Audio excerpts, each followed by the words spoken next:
आप सबको मालूम है कि रीथिंक इंडिया जो मेरे को समझ में आया है कि ये एक इंटरफेस है, प्लेटफॉर्म, जो मुझे बताया गया कि रीथिंक का एज ए प्लेटफॉर्म है जो कि एकेडमिशियंस, इंडस्ट्री के लोग और तीसरा गवर्नमेंट के आदमी, इन तीनों को एक जगह ला करके कुछ सॉल्यूशंस की तरफ बढ़ने का, that was the primary aim जो मैं समझा हूँ।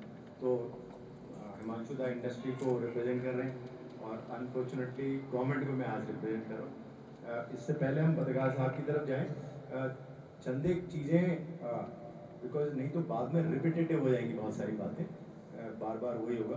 तो जो गवर्नमेंट की तरफ से, जो कैंटोनमेंट बोर्ड की तरफ से या एज ए पीसीबी जो हमने कुछ पिछले साल भर में कुछ इनिशिएटिव्स लिए हैं फॉर दी बेटरमेंट रानीखेत और अल्मोड़ा के निवासियों के लिए, मुझे लगता है कि ये थोड़ा सा अपॉर्चुनिटी में I just take 5 minutes so that मैं आपको ओरिएंट कर सकूँ कि जो हमारे विजन में है वो हमने क्या क्या करें। प्राइमरीली जो हम एक्सपीरियंस समझते हैं, हिमांशु दा ने कहा था यूएसपी होनी चाहिए शहर की, तो वो हर आप किसी भी सरकारी आदमी को ये सबसे बड़ी दुविधा होती है कि उसके पास हर प्रकार का इनपुट आता है। एक सेगमेंट आता है, वो इनपुट कहता है कि रानीखेत शहर या अल्मोड़ा शहर में टूरिज्म आना चाहिए।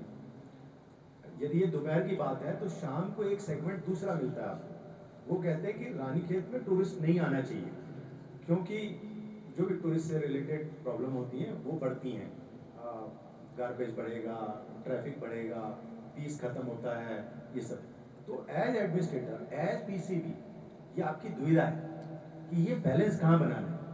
तो जो एज पीसीबी, जो हम हिमांशु दा कहने की कोशिश करेंगे, हमने कहा कि हम भी आइडेंटिफाई करते हैं कि किसी शहर को उसके मूलभूत से ना बदली करते हुए बाकी सबको फायदा होगा। तो वो यूएसपी जो है, जो मैं समझा और जो पीसीबी करना चाहता है, वो है प्राइमरली रानीखेत एक छावनी है, कैंट है। रानीखेत नैनीताल की तरह पर्यटक नगरी नहीं है। सो इन दोनों में फर्क समझो। ये गजट नोटिफिकेशन है, रानीखेत शहर जो कि नया बसाया गया है वो एक छावनी के तौर पे बसाया गया, मगर साथ में छावनी में हमारे भाई, ये हम अल्टीमेटली सब भारतीय ही हैं, चाहे वो फौज में यूनिफॉर्म पहन रहे हैं चाहे सिविल में, क्योंकि मेरा भाई सिविलियन है, मेरा पिताजी भी सिविलियन है, मैं यूनिफॉर्म में। तो एक ही शहर के अंदर दो प्रकार के आदमी रहते हैं, तो वहाँ ये बैलेंस बनाना। तो रानीखेत का यूएसपी एक छावनी है, उसको यदि हम मद्देनजर रखते हुए जो भी प्रोग्रेस हम करना चाहते हैं पिछले एक साल में जो हमने करे हैं, वो हमने माना कि उस छावनी को एक्सप्लॉइट किया जाए। आपके जो टूरिज्म या बाकी लोगों के जो काम है वो छावनी से रिलेटेड रखते हुए उसको बढ़ाया जाए, तो शायद हम उसको बेहतर कर पाएंगे।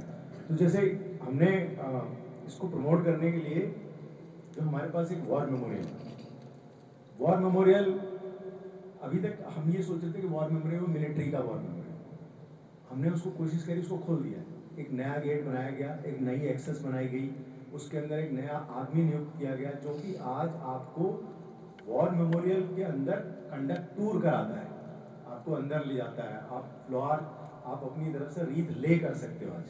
तो हमने वॉर मेमोरियल जो सोमनाथ ग्राउंड के बिल्कुल बगल में है उसको आम जनता के लिए खोल दिया और उसको ये फैसिलिटेट कर रहे हैं क्योंकि वो एक मिलिट्री का यूएसपी है और हमारे पास रानीखेत में आए तो वो लोग भी इस्तेमाल कर सकते। हिमांशु दादा ने कहा था कि मिलिट्री ट्रेनिंग जो है, सिंस ये छावनी है, हर एक आदमी की जिज्ञासा है जो रानीखेत आता है कि आर्मी क्या करती है, वो देखना चाहते हैं। उसके लिए हमने क्या करा कि एक नया द्वार खोला सोमनाथ ग्राउंड में, एक वेंटेज पॉइंट, उसको व्यू पॉइंट बोलते हैं, हमने वो खोला है, जिसमें हमने वहाँ पे अलग से प्राइवेट सिक्योरिटी गार्ड खड़ा किया है, वो आपको फैसिलिटेट कर रहा है। आप अंदर जाइए सोमनाथ ग्राउंड में और आप मिलिट्री की जो ट्रेनिंग है जो हो रही है वो देखिए। अब उसमें छोटी सी हमने ट्वीक करा है, वो क्या ट्वीक करा है कि हम नहीं चाहते कि आप उसको रिकॉर्ड करें। अब ये मैं इसका कारण, इसका मकसद ये है कि देखो मिलिट्री ट्रेनिंग के अंदर कुछ हार्श ट्रेनिंग होती है, हर एक का अपना अपना व्यू पॉइंट है। मैं कहता हूँ रोल करना जो है वो मिलिट्री ट्रेनिंग का एक हिस्सा है। आम जनता कहेगी कि रोलिंग हो रही है वहाँ पर, तो आदमी को पनिशमेंट दिया जा रहा है। पनिशमेंट और रोलिंग, ये दोनों में मामूली फर्क है। आप उसको पनिशमेंट कह सकते हैं, मिलिट्री मैन उसको रोलिंग कहता है।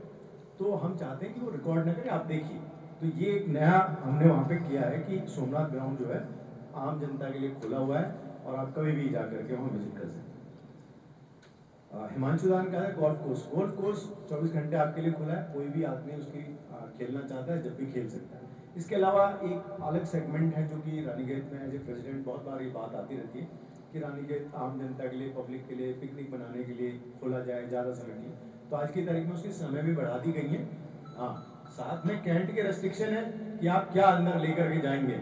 आपको हम चिप्स नहीं ले जाने देते हैं, हम छोटे बेसिकली लिटरिंग और गंदा ना हो वो हमारी आपसे हुआ, तो उसकी टाइमिंग हमने बढ़ा दी है। एक था रानीखेत में टूरिज्म जो है, मिलिट्री टूरिज्म से रिलेटेड एक नया पार्क बनाया गया है जिसका नाम है major Shyamal Sinha adventure park. काली गलियारा की तरफ, ओल्ड फार्म की तरफ जाते हैं तो एक नया पार्क कैंटोनमेंट बोर्ड द्वारा बनाया गया जो कि मेजर श्यामल सिन्हा वीर चक्र जो है उनके नाम पे है। उसके अंदर हम छोटे छोटे कैप्सूल कोर्स कराते हैं आम जनता के। एक एनजीओ साहब हैं, वो उस एनजीओ जो है, आप कभी भी जाइए उस एडवेंचर पार्क में स्लिदरिंग, रैपलिंग, माउंटेनियरिंग के कोर्सेज हो रहे हैं आज। तो हम चाहते हैं कि आम जनता जो है उसको इस्तेमाल करे। इस बार जो है कम जनता आई है क्योंकि रानीखेत माना जाता है स्लीपी टाउन, यहाँ पे ज़्यादातर सब लोग सोने के लिए आते हैं, तो इसलिए थोड़ा सब्सक्रिप्शन कम है, हालांकि वो अवेलेबल है फैसिलिटी। 5 ओपन जिम पिछले 1 साल के अंदर नए प्रोड्यूस करे गए जिसमें चौबटिया भी शामिल है, रानीखेत भी है, तो सारे के सारे इंस्टॉल हो गए है ना। इसके अलावा हम चाहते थे रानीखेत का एक जगह ऐसा हो जिसमें शाम को रानीखेत का जो भाव है, शांत, serene, उसमें वॉक कर सकें। तो हमने क्या कहा कि हम एक रोड आम जनता के लिए कुछ समय के लिए उनको वॉक करने की जगह दें, मगर थोड़ी समस्या आ रही है उसमें, बहुत लोगों का बहुत रेजिस्टेंस है। तो हमने शाम को और सुबह 1-1 घंटे एक नया वॉकिंग प्लाजा बनाया, पूरे के पूरे मॉल रोड के ऊपर से लेकर के पीछे अलमा लाइन तक पूरे म्यूजिकल सिस्टम्स लगाए गए हैं। इन दोनों के अंदर सुबह अलग म्यूजिक चलता है, शाम को अलग म्यूजिक चलता है, और हम एनकरेज कर रहे हैं रानीखेत के सभी आदमियों को वॉक करें, शाम को लेडीज वॉक करें इंडिपेंडेंटली, ठीक है। सो कुछ लोग जो है उनका कहना है, बहुत बहुत अजीब अजीब सी थोड़ी रिप्रेजेंटेशन आती है कि मैं तो बीमार हूँ तो मैं बाईपास नहीं लूँगा उस समय, मेरे को इधर से ही जाना है ना। हम कोशिश कर रहे हैं कि आप बाईपास अवेलेबल है हमारे पास, बाईपास के लिए रोड चौड़ा किया गया है, जितनी रेस्ट्रिक्शंस हैं वो जो छोटे थे सप्लाई डिपो का गेट वेट वो मैंने सारे हटवा दिए।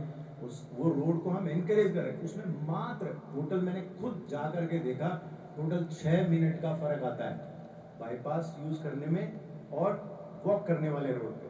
तो यदि आप अपनी जनता के लिए 1 घंटे के लिए वो 6 मिनट एक्स्ट्रा लेंगे तो रानीखेत में ज्यादा सुकून रहेगा। सो ये है हमारे पास गार्बेज डिस्पोजल। हिमांशु दा ने कहा था किसी भी शहर के अंदर ये सबसे बड़ा समस्या है, ये धीरे धीरे और बढ़ने वाली है, जनसंख्या बढ़ रही है। हालांकि रानीखेत की बहुत लोगों की तरफ से ये डाटा आता है और हमारे पास भी जो ऑफिशियल डाटा है कि रानीखेत में माइनस पॉपुलेशन है, मगर कभी कभी आप शाम को मचकाली की तरफ से वापस रानीखेत में जाना ड्राइव करके तो आपको चांदनी चौक जैसा लगेगा रानीखेत, है। तो जनसंख्या दिन में नहीं दिखाई देती है, शाम को दिखाई देती है, काफ़ी जनता है यहाँ। हमने MOU करा है, मिलिट्री कैंट ने, आर्मी ने